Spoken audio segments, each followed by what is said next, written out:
with you, always. Well, now that we're done with the sequel trilogy, we finally concluded the Skywalker Saga story that began with A New Hope in 1977, but chronologically began in 1999 with The Phantom Menace. That's where the story started, and it ended in 2019. I think now, though, with hindsight and history to look at now, we can kind of say, or at least people like me would say, I think George Lucas probably should have done the sequel trilogy.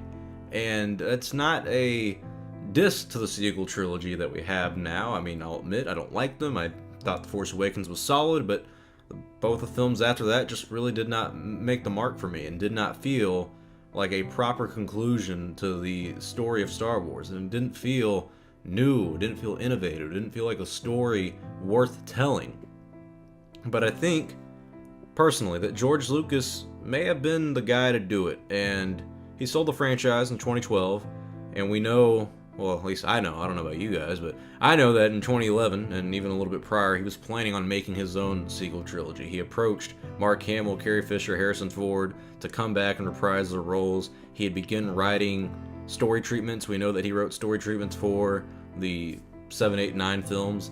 And Michael Arndt, who was one of the writers for Episode 7, even though he was kind of removed from the project early on, he was supposed to write the screenplay for the sequel trilogy. And he had about 40 to 50 pages of it, but apparently from the people at Lucasfilm, they say that he couldn't really just get it going and get it flowing the way they would want it to be done.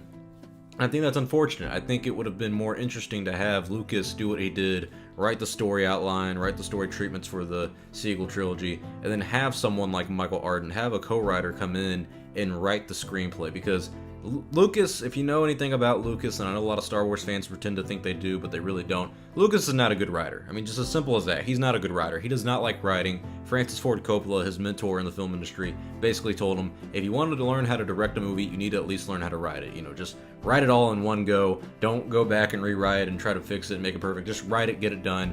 And Lucas will admit he's not the best writer in the world, and watching the prequel trilogy, I don't care if you like them or not, you can tell they're not great written movies. But that's okay, because now we can look at the sequel trilogy and say, well, if George Lucas was going to approach this in the right way, he can do what he did with the original trilogy. He can write the story, bring someone else in to co-write the story, and then someone else to write the screenplay, and that could have been Michael Arndt. But I think what would have been more interesting with George Lucas and his sequel trilogy is the exploration of the Force, and delving into the Force a little bit. Now that we've seen the sequel trilogy, it didn't really do anything unique with the Force. George Lucas has revealed in a James Cameron interview with AMC that his Star Wars sequel trilogy, it would have been about the midichlorians, and while I'm not a fan of the idea of the midichlorians, I think one of the reasons that is because it's not explored properly. He also talks about exploring more about the Whills, and he even says that fans would have hated the films like they did The Phantom Menace, and sure, maybe we would have. Maybe it wouldn't have been as great as we all would like to think it would be, and that may be true. Maybe he would have brought in a bad director or a bad writer, or maybe just the story that he wrote was not good enough for the Star Wars films that we would want. But he still would have finished the story in a sense of the way that he would have wanted it to be done. And also, there is something to be said about George Lucas being involved with Star Wars in the sense of he is a very creative man. I will criticize the man till the day I die for the mistakes he made. I know a lot of people act like he is a god and can do no wrong now, but no, he has made mistakes, and I will call a spade and tell him when he's done wrong. But I'm also going to tell you what there is good about the man, and one of the great things about him is that he's a very creative person when it comes to story and thinking up of story ideas. But he does a lot better when he has someone execute those ideas, write and direct those films. You look at Empire Strikes Back, you look at Return of the Jedi, and even kind of A New Hope in a way. He has a lot of creative talent around him that helps him thrive and challenges him properly, and that's when George Lucas is at his best. So when it comes to the sequel trilogy, if it's about the microbiotic universe, it's about the Whills and exploring the Force and how the Whills control the Force, and how he says we're basically like cars. The people in the universe that control and use the Force, they're like cars for the Whills. The Whills are what really use and dictate what happens with the Force. That's interesting. I mean, it's just a few sentences of story ideas that I would love to explore and love to see. And I would have much preferred to explore that route of Star Wars and that story than just basically redo what we already did with the original trilogy and make the original trilogy characters not as important or flawed in more ways than one. It just, for me, the sequel trilogy is disappointing. And I know with characters like Luke Skywalker, he would have died off in episode 9 of George Lucas's sequel trilogy. And we also would have had Leia being a Force user. And the story would have focused around teenagers, not children. I think that's one big mistake with The Phantom Menace, was that we had a 9-year-old boy as the main character, or supposed to be the main character. I mean, I was very young when I saw that film, and I still didn't like it. And even now, in hindsight, it's got its flaws. But I think exploring teenagers, having that coming-of-age story that Lucas really likes to do when it comes to Star Wars, would relate to a lot of younger audiences, and might have worked, honestly. And we would have had a sidekick to Luke Skywalker. His apprentice would have been called a Kira. You have a lot of different story outlines. The Jedi temples would have been bells, I know that for sure. There's so many different aspects to George Lucas's sequel trilogy that I think would have been a lot more interesting. And I'm pretty confident Palpatine would still be dead, but I do remember hearing something about how he might have returned in episode 9. But there's also a lot of drafts that Lucas wrote for the entire Star Wars story that would have gone beyond Return of the Jedi in 7, 8, 9. Honestly, basically up until the prequel trilogy happened, George Lucas said he was going to do episodes 7, 8, and 9 after he was done with the prequel trilogy. But after the backlash that those films got, and to be honest, I mean, Star Wars had money, but enough money to make an entire new trilogy of films might have been a stretch, and Lucas wasn't in the right state of mind to do more films when Disney approached him, because Red Tails wasn't doing so well. A lot of the films that he was producing weren't, box office hits, and people will blame the fans and say, oh, they slandered the man and criticized him nonstop. Well, yeah, you're right. He did get a lot of hate at the time, and some of it was well-deserved, but a lot of it was way overreacting. I mean, the whole George Lucas raped our childhood stuff, they definitely went too far in a few places there. But George said when he saw the screening of The Force Awakens that it wasn't new, it wasn't innovative, there's nothing new to see, and I think that really speaks volume to what he would have done with the sequel trilogy. He would have done a new story. And yes, we would have the original trilogy characters, but I don't think it would make them the center focus of the film. I think they would have been what they should have been in the sequel trilogy, which is kind of the background characters that provide a little bit of guidance and a little bit of backstory to what happened, and let the new characters go fulfill their destiny and explore that world and explore Star Wars. But George is an innovative filmmaker. He likes to change things up with the film industry every time he makes the Star Wars trilogy.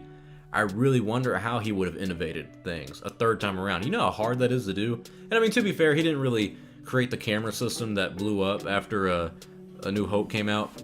But when it came to special effects, the original trilogy revolutionized special effects. It changed everything. I mean, a lot of people look at the original trilogy now and like, oh, it's cool, but there's this flaw and whatnot. But people really don't understand. When people saw the original trilogy in the 70s and the 80s, their life was changed. I mean, you went into that film and there was no other film like Star Wars. Literally no other film like Star Wars. Now there's so many other films like Star Wars that do franchises and big boom booms and CGI and meshes of whatnot. I mean, it's crazy what we can do now.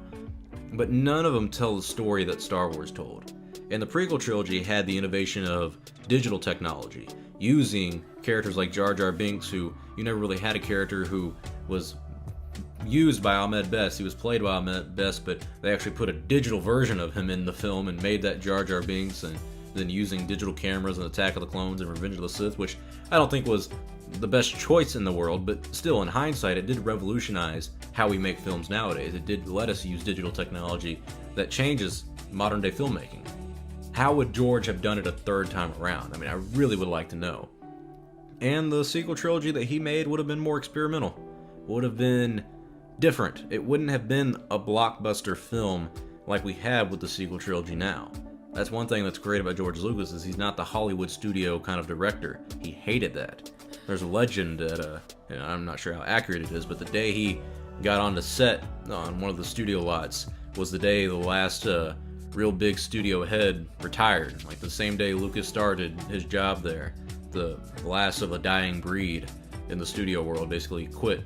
So this man's life has been something truly remarkable and undeniably spellbinding, just looking back at it. And I really wish we could have seen what he had to offer with the sequel trilogy. And maybe they couldn't have used his story treatments for episodes 7, 8, 9, but I think that it would have been a story that he told and that he finished the way he wanted to do it. And I know people like to think that Lucas basically wrote Star Wars and had it all planned out. He didn't, but I also think that it would have been better planned out if he had made the sequel trilogy and if he had more collaboration on it. Because when you look at the prequels, I don't care what you think about them, they're nothing compared to the original trilogy. And the original trilogy thrives on collaboration with people like Lucas and Leah Brackett and Lawrence Kasdan and Gary Kurtz and even Richard Marquand. I would have preferred seeing George collaborate with more people in the sequel trilogy, like Michael Arden, and maybe even have J.J. Abrams direct. I wouldn't have minded him directing the film, just have a problem with him writing it, honestly. I wouldn't have minded something like that. But it's one of those things where you just look at it like an alternate reality. Maybe one day we can get Lucas in an interview, lock him down in the room and say, you are not leaving here until you tell me exactly how your sequel trilogy would have gone. Maybe he can write a book about it.